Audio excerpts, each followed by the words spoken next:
করে মাঠে ঢুকে পড়ল কোচ। বোতল নিয়ে তেড়ে গেলেন রেফারির দিকে। মুহূর্তেই অ্যাকশন, এক লাথি মেরে তাকে মাটিতে ফেলে দিলেন রেফারি। তৈরি হয় উত্তেজনাকর পরিস্থিতি।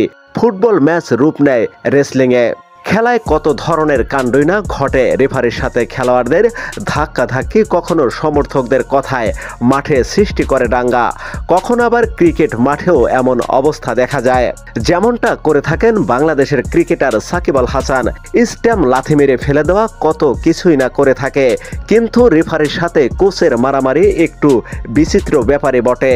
এমন অদ্ভুত একটি ঘটনার সাক্ষী হয়েছে পেরু কাপ ম্যাচ। পেরুর রাজধানী লিমায় চলছিল স্পোর্ট হোয়াকিয়া ও মাগদালেনার খেলা। কিন্তু ম্যাচ শেষ হওয়ার 8 মিনিট বাকি থাকতেই খেলা বন্ধ করে দেওয়া হয়। কারণ একটাই, রেফারি কোচের দণ্ড।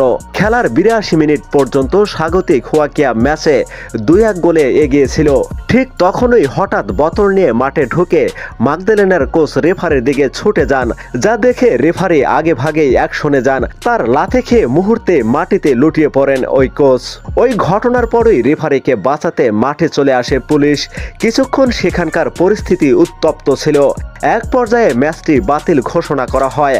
আহত কোচকে পরবর্তীতে হাসপাতালে নেওয়া হয় বলে জানা গেছে। এই ঘটনায় রেফারি ও কোচ দুজনের বিরুদ্ধে শৃঙ্খলা লঙ্ঘনের দায়ে পদক্ষেপ নেওয়া হতে পারে। তো প্রিয় দর্শক, এ ব্যাপারে আপনাদের কোনো মতামত থাকলে আমাদের ভিডিওর কমেন্ট বক্সে জানাতে পারেন। ধন্যবাদ।